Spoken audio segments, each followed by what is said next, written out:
Bien, pues muy buenas tardes a todos y verdaderamente estoy emocionado porque Cantabria ha sido una colaboradora excepcional.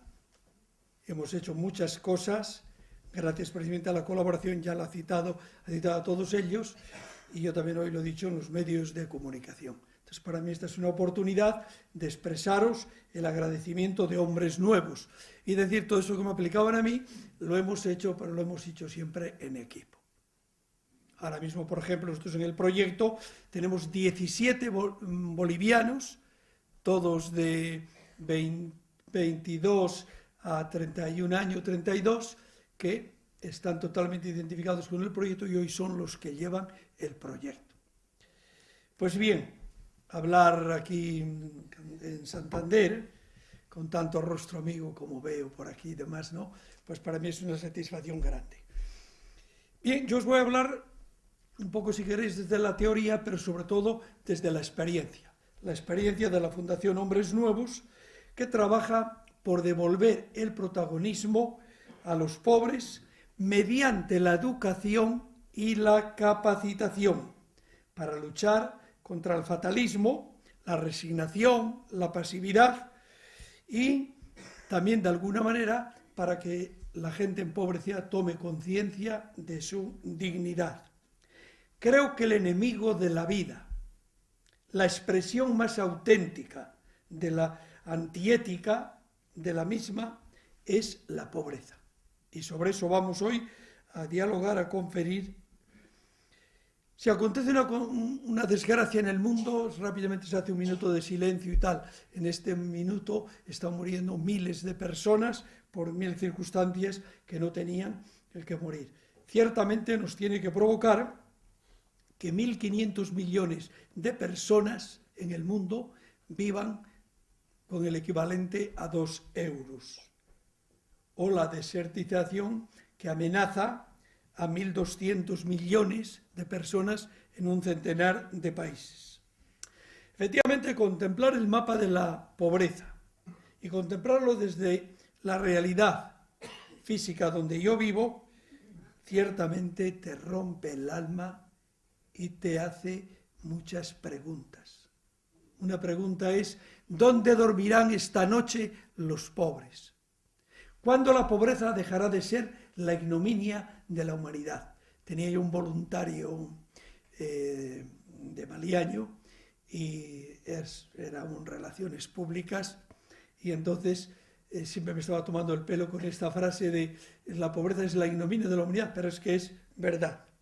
Fijaros, los analistas coinciden que el hecho del hambre es el holocausto más salvaje del hombre y de la historia. El hambre, que es un fenómeno, digamos, de alguna manera creado por todos, también podría tener solución si se la queremos dar. Entonces, estas preguntas que suscitan esas situaciones humanas de sufrimiento, de postergación, de hambre, de miseria, ciertamente tendría que tocar a la sensibilidad humana de todos nosotros. Yo esta tarde, voy a fijarme en 3 puntos breves. Piloto 1, mirada cómplice al mapa rojo de la pobreza. Bases de una nueva arquitectura mundial. Y tercero, pequeños relatos liberadores como el de hombres nuevos. Hay que partir de un supuesto. La pobreza no es una fatalidad, es una condición. No es un infortunio, sino una injusticia. Es el resultado de estructuras sociales, maneras de pensar, de sentir, de actuar. En definitiva, es fruto de la persona humana, de sus intereses a veces excesivamente ambiciosos, egoístas, y también muchos prejuicios raciales, etc. Os pongo un ejemplo. Bolivia es un país muy rico, tiene yacimientos de oro, plata, gas, goza de todo tipo de cultivos, hay muchas maderas preciosas, ganadería, energía hidráulica. Es, por ejemplo, allí en vez de decir reserva dicen reservorio. Es el reservorio mayor del mundo de litio. Y sabéis que el litio es hoy un material muy importante en toda la industrialización, etc. Hierro, pues también está ahí allí el mutum le llaman, y sin embargo pues está sin explotar. Y en cambio, en contraste, ves, luego la ONU el año pasado daba estos datos, que en Bolivia 14.000 niños al año mueren por muertes evitables, que un 27% de bolivianos pasan hambre severa, que hay 2 millones de niños pobres, 1 millón de niños que no tienen escuela, 800.000 niños que trabajan, 100.000 en las minas. Como ese es un contraste muy fuerte, ¿no? Bien, pues entonces si el hambre es provocada por la humanidad, también puede ser suprimida por la humanidad. Yo creo, y lo dicen todos los analistas, que el reto mayor de la humanidad es luchar contra la pobreza. Y ahí se reduce a tomar dos opciones. Una, hacer solidaridad con los pobres, una solidaridad real, y otra, denunciar las situaciones de injusticia, de esa pobreza, porque la inequidad social se combate si combatimos la pobreza. Por eso es importante en este capítulo que todos, hombres y mujeres, apliquemos la responsabilidad, la creatividad y además urgentemente. La primera expresión de la pobreza es la desigualdad social. Desgraciadamente, lo siguen diciendo todos los analistas, esta sigue creciendo. Yo lo veo en la ciudad que vivo, tú vas al barrio de Equipetrol, el barrio de los ricos, y aquello cada vez es más suntuoso, y en cambio en el barrio donde vivo yo, aquello cada vez es más pobre, y todavía vas por la calle, y esto yo llevo allí 23 años, y lo hacían cuando llegué, y lo siguen ahora más que me conocen, se te abrazan a los pies y te dicen, padrecito, tengo hambre. Y le das una moneda, allí le llaman quinto a las monedas, le das una moneda a un quinto y se va a comprar un pan. Porque los niños normalmente desayunan y cenan un pancito y un tesito. Esta es la auténtica realidad. Bien, otra expresión de la pobreza es la exclusión. Antes uno era marginado, pero ahora es excluido. El modelo vigente no solo margina, sino que excluye. Quien no triunfa económicamente, no es competitivo, no sirve. Es un derrotado y queda excluido. Entonces, este actual antagonismo del mundo actual nos indica que cada vez los ricos son más ricos y los pobres cada vez más pobres. Y es lamentable porque hoy conocemos todos los instrumentos y está a nuestro alcance el poder reducir estas situaciones de injusticia y de pobreza. Lo que pasa que nos resistimos a tomar el toro por los cuernos y soslayamos este conflicto, y si es un problema grave no se puede soslayar. Entonces, hoy ciertamente la pobreza tiene unas dimensiones planetarias. La brecha entre países ricos, pueblos, colectivos, y los pobres se va ampliando cada vez más.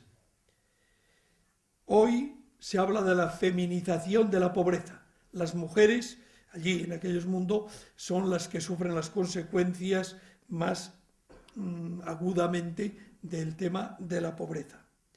Entonces hoy no hay disculpa ante esa inhumana y dura realidad de la pobreza. No hay disculpa porque hoy se conocen las causas, se conocen los remedios, y no vale decir yo no tengo experiencia, pero eso está ahí y eso nos compromete a todos. Entonces, suprimir la pobreza implicaría crear un nuevo paradigma de entendimiento, de cooperación, de integración y una voluntad política, económica y cultural. Yo muchos debates que tengo allí en la televisión, y si son políticos, les digo que no tienen voluntad política. Dice, no, es que somos pobres. Somos pobres y sin embargo la corrupción es la nota de excelencia que tienen estos países. Bien, bases de una nueva arquitectura mundial. Inmersos en esta crisis mundial en que estamos, la pregunta sería, ¿qué tipo de mundo, de sociedad queremos? ¿Salvar el sistema o reparar el mundo, construir la casa común, sentirnos al gusto en la aldea global? El mundo en que vivimos no es habitable para todos. La desigualdad constituye el mayor problema. El modelo neoliberal de la globalización no garantiza los mínimos a todos para poder vivir con dignidad. El crecimiento económico está perpetuando las desigualdades. La globalización es selectiva, mientras unas cuantas minorías son privilegiadas, 3/4 partes de la humanidad son víctimas de las leyes del mercado. Sin embargo, los analistas dan pistas para salir de esta situación. Se habla de edificar el mundo sobre otras bases. Por ejemplo, Federico Mayor Zaragoza, Dolores Ollers y Sala presentan como 4 nuevos sociales que hoy se podían realizar en el mundo. Serían los pilares de una nueva concepción del gobierno, de la globalización en línea democrática. Yo solamente les enumero. Un contrato social a nivel mundial para erradicar la pobreza. Un contrato natural para cuidar del medio ambiente.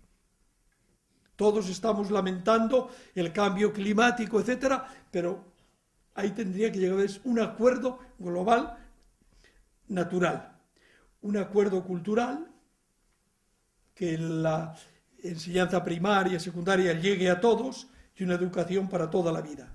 Y un contrato ético que vuelva a dar sentido y perspectiva a la aventura humana.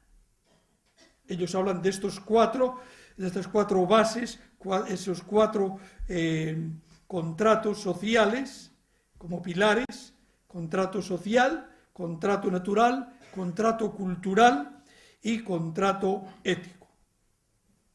Esto implicaría una nueva arquitectura planetaria que sirva para gobernar con justicia la globalización. Un economista reconocido, de los más importantes del mundo, Sachs, tiene un libro que se titula El fin de la pobreza. Llega a hacer esta afirmación. Ofrece una alternativa para terminar con la pobreza extrema. Y él da una solución. Dice que está a nuestro alcance terminar con esta pobreza extrema que padecen 1.100 millones en el mundo. Y él dice que si los países ricos diesen el 1% de su renta, estos de extrema pobreza podrían satisfacer sus necesidades básicas. El mismo Sachs cree que la pobreza podía tener fin en el año 2025, si hubiera un pacto global de ricos y pobres. Y lo explica. Hay que abordar este fin de la pobreza con rigor. Los pobres tendrían que invertir sus recursos naturales en reducir la pobreza y no en la guerra, narcotráfico, extorsión, contrabando, etc. Porque eso está bien claro en el ejemplo nuestro de Bolivia. Allí hay recursos, tienen bastantes más recursos que tenemos en España. Entonces, si esos recursos, en vez de emplearles en la guerra, son las políticas de estos gobiernos populistas, en poner un barniz, le dan, por ejemplo, en vez de crear los puestos escolares que faltan, pues le dan a los alumnos de primaria, les dan 20 euros al año, que suelen utilizar los padres para agarrar una buena borrachera, ¿no? Entonces, hace falta esos recursos naturales, emplearles no en guerra, ni en violencia, ni narcotráfico, sino emplearles en reducir la pobreza. También dice Sachs que los países ricos tienen que tener voluntad política de cooperar con recursos naturales. La distribución de los recursos, estamos bajo mínimos de justicia. Hoy sobran medios para que no haya ni hambre ni sed en el mundo. Solo falta voluntad. Por otra parte, vemos que los países que disponen lo suficiente para vivir no son tan felices ni tan pletóricos. Por eso la conclusión de Adela Cortina es que por razones de justicia y de felicidad parece urgente hacer una revolución ética. Esto lo vemos también en los países del norte, como lo que estamos oyendo, yo llevo aquí 8 días oyendo la televisión, pues se está pidiendo verdaderamente un rearme moral, un rearme ético. También esa falta de voluntad política se evidencia en las ayudas que se dan para el desarrollo. Son más bien migajas, mientras que para mantener el sistema financiero se invierten millones. Y llegamos a la última parte. Pequeños relatos liberadores como el proyecto Hombres Nuevos. Sin renunciar nunca a lo macro, a ese nuevo orden internacional social, todos podemos movernos en lo micro. Yo lo he dicho hasta aquí, se refiere a ese orden internacional, a lo macro. Y ahora vamos a bajar a lo micro. Nosotros en Hombres Nuevos llamamos pequeños relatos liberadores. ¿Qué queremos decir con esto? Pues, sin renunciar a la estrategia de lo macro, de ir al cambio total de estructuras, a una revolución total, al poder absoluto, es pasar, y ahí podemos llegar todos, a la estrategia de lo micro. Un ejemplo. En el altiplano, una comunidad que se llama Japo, allí las alumnas y alumnos de bachillerato tenían que andar, según estuviera distante la comunidad donde vivían ellos, 6 horas, 5 horas, 4, 3, 2, 1, de venida a la escuela y otras tantas de vuelta, todos los días. Ahí apareció por allí un empresario de Palencia, Viveros Merimar, y cuando le mostré yo esa realidad, ya que hay que hacer algo, hizo escuela y hogar. Hoy día esos bachilleres van el lunes y ya están hasta el viernes que regresan a su casa. ¿Ves? Este es un pequeño relato liberador. Este empresario se privó de unos cuantos miles de euros, y además allí las cosas son mucho más económicas, y un relato liberador pues es hacer un comedor, es hacer lo último que hemos hecho, un hogar para los ancianos. Y el anciano está, fijaros, la ciudad de Santa Cruz de la Sierra tiene 2 millones largos de habitantes y solo hay una residencia de ancianos de las Hermanitas. Bueno, ese es otro pequeño, que los ancianos vengan allí y les organizan actividades, como es gente muy religiosa, una charla religiosa, pero sobre todo les damos de comer, ¿no? Y en esa línea, pues vendría también todos los temas de las escuelas, las iglesias, ludotecas, piscinas, etc.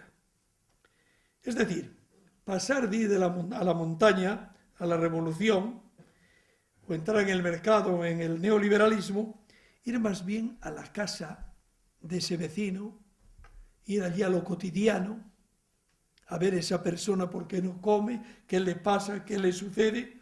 Entonces, eso que nosotros llamamos pequeños relatos liberadores que todos podemos hacer. Nosotros estamos en este camino hace 23 años y tenemos claro una cosa. La calidad humana de una civilización se mide por su capacidad de integrar a todos en una vida digna, en una vida llevadera y que no carezcan de casi todo. Nuestro proyecto es muy sencillo, le marcan 3 principios en su identidad. El primer principio nuestro es que somos un proyecto social con los pobres. En Hombres Nuevos no se regala nada. Por ejemplo, tenemos un programa interesante de becas, han salido ya cientos de profesionales, y en este programa de becas, el que recibe la beca un año antes tiene que hacer 4 horas de voluntariado. Lo mismo es fregar, allí no se puede usar fregar, allí se trapear, que atender una biblioteca, apoyo escolar en un colegio, formar parte de un grupo juvenil, visitar enfermos, distintas actividades, pero todo el mundo tiene que hacer 4 horas de voluntariado. Y luego ya cuando están en la universidad, sigue lo mismo, todas las semanas 4 horas de voluntariado. Nos parece que es importante. Por eso hablamos de con los pobres.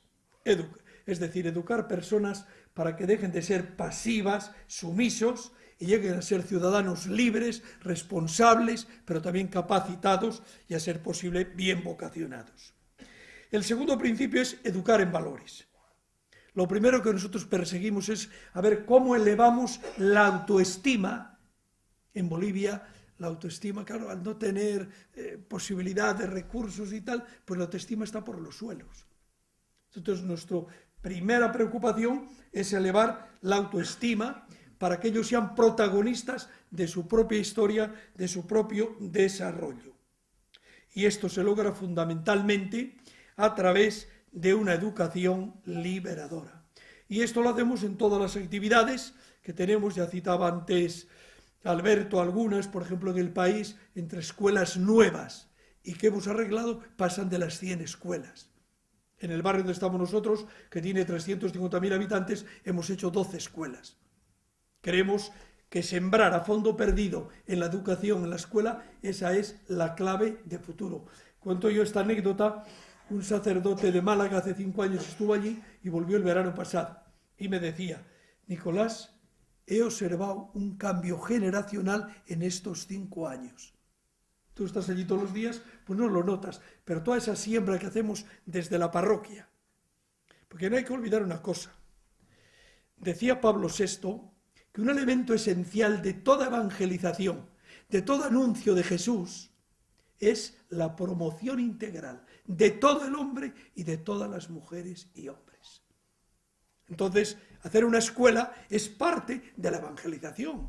Y dar de comer a un anciano es parte de la evangelización. Eso no quita para que luego ya en la parroquia tengas pues toda la programación pastoral. Entonces, nosotros le damos mucha importancia. Por ejemplo, en este momento tenemos 200 becados. Aquí hago una mención a Cristina Pardo. Esta es una chica de Torrelavega que fue y me dice tímidamente, oye, aquí, claro, eso de la gimnasia rítmica, digo, aquí todo lo que sea cultural nos viene de maravilla. Y esta chica de Cristina, estuvo 9 años, pues logró que, no sé si fueron 5 o 6 veces, las niñas del barrio en gimnasia rítmica, campeonas de Bolivia, sin tener recursos ni medios, porque claro, hay otros clubs, hay el Club 7, que esa pues son la gente pudiente, tienen dinero y tienen todos los recursos. Bueno, estas ahí. Entonces aprovechamos todo. Por ejemplo, tenemos una orquesta de 100 componentes, una orquesta que, por ejemplo, el acto de mayor relieve al celebrar los 200 años del grito libertario que dicen allí, cuando se independizan de España, pues el acto más importante fue, le llamaron precisamente al, no sé cómo se llama, en Sucre, donde se proclamó la independencia, allí estuvo actuando nuestra orquesta. Eso es una manera de elevar ese nivel cultural. Y lo mismo, pues la cuestión de, que te veo, piscinas. Claro, pues allí hace un calor terrible, ¿no? Pues entonces también piscinas y siempre con un sentido social. Y así, por ejemplo, allí hay mucho trabajo infantil, pues nosotros hemos logrado hacer ya un hogar unidos a la empresa, una azucarera, para que los niños no vayan a cortar caña de azúcar, que es un trabajo de esclavos o de siervos de la gleba. ¿Ves? Pues todo esto son caminos, pasos que vamos dando y la empresa encantada ahí nos está colaborando en ese hogar. Los niños, en vez de ir a cortar caña de azúcar, viven en el hogar y van a la escuela y el fin de semana se lo pasan con sus padres. Bueno, pues sí, tenemos también una casa de espiritualidad. Esa nos la financió José Bono. Y una anécdota curiosa, le digo, ¿qué nombre le ponemos? Y dice, hombre, si es casa de espiritualidad y hablas con un ateo, no le vas a decir casa de espiritualidad. Puedes llamarla casa de formación, de encuentros culturales y de espiritualidad. Y de hecho allí eso lo hacemos ahora porque son actividades culturales, sociales, deportivas y lo que más, casa de espiritualidad, parroquias, etcétera, ¿no? Y todo eso siempre lo hacemos con un criterio social. Bien, en todos estos programas nosotros tenemos una preocupación que aplicamos y es la capacitación y la formación de la gente. Esto es fundamental. Y ahí es donde nosotros invertimos más. Y un tercer principio es la autofinanciación. Nos damos cuenta que el proyecto, para que tenga continuidad, y en Bolivia hay mucha pobreza y tendrá que tener continuidad todavía muchos años, es necesario que se autofinancie. En esto vamos dando pasos. Ya hemos logrado una cuota, andaremos por un 60% que se autofinancia, pero todavía ese 40%, claro, daros cuenta que comedores, por ejemplo, pues sí, las mamás colaboran, van a cocinar, sirven, recogen todo y pagan un euro. No, 10 céntimos de euro. Entonces eso siempre tiene un gasto, lo mismo los colegios, etc.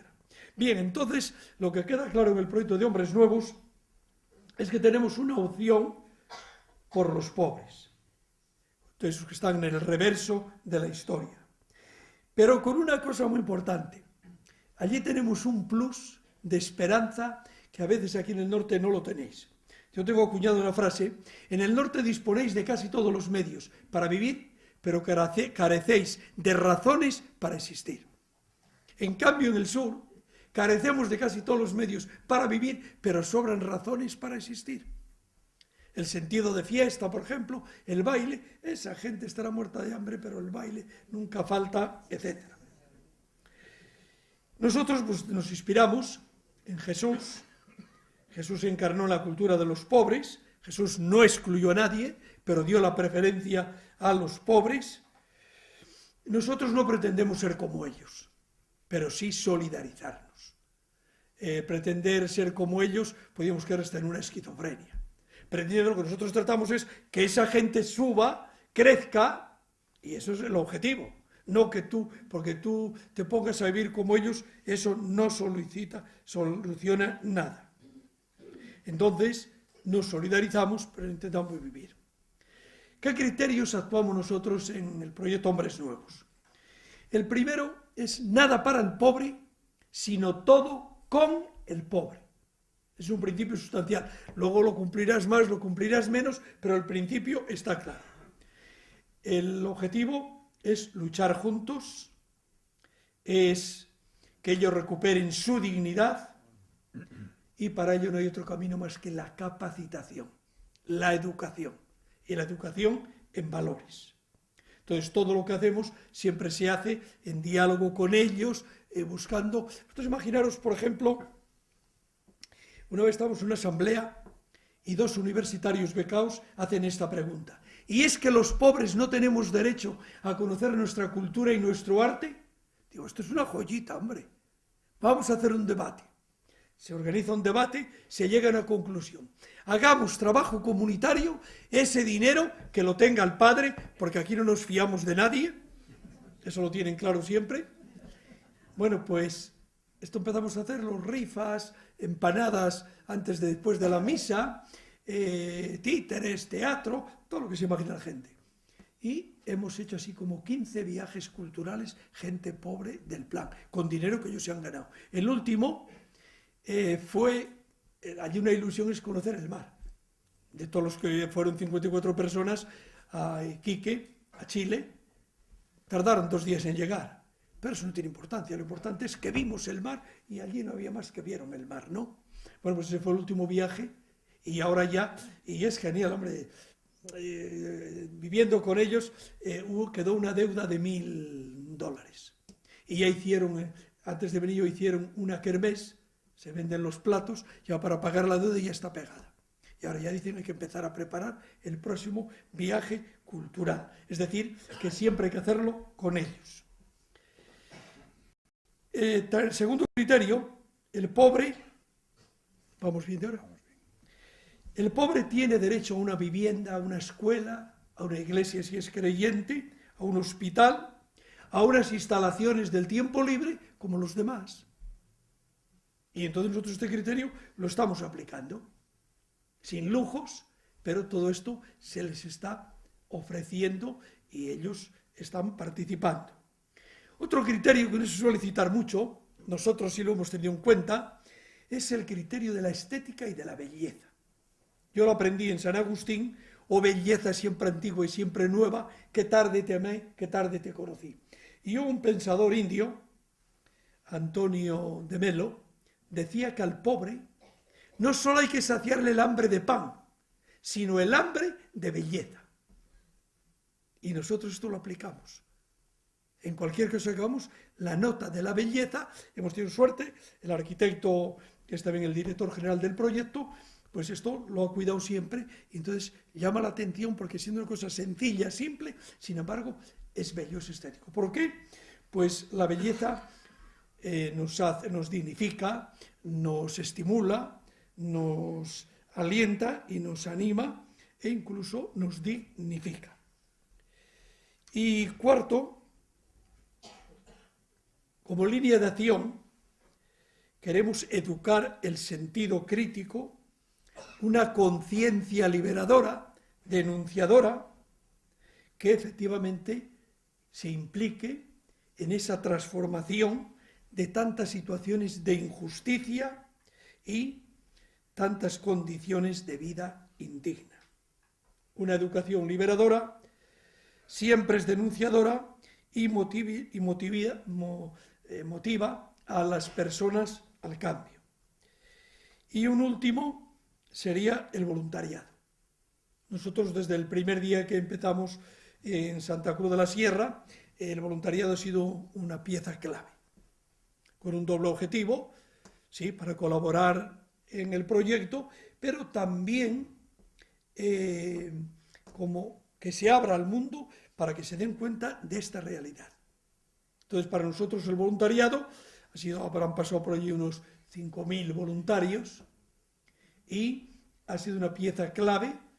Por ejemplo, para mí el mejor fruto del proyecto son los 17 bolivianos voluntarios, todos jóvenes, que terminaron la carrera, la beca que les dimos, y se presentaron diciéndome, yo me acuerdo de uno, que yo una vez, yo siempre voy dejando la tarjeta por ahí, y un señor que es el que anima la oración en Santana, una iglesia chiquitana del estilo jesuítico, y yo una vez, hace muchos años, yo pasé por allí, le dejé la tarjeta, y me dijo, yo tengo un chico muy inteligente, pero como no tenemos medios tendrá que quedarse en el pueblo.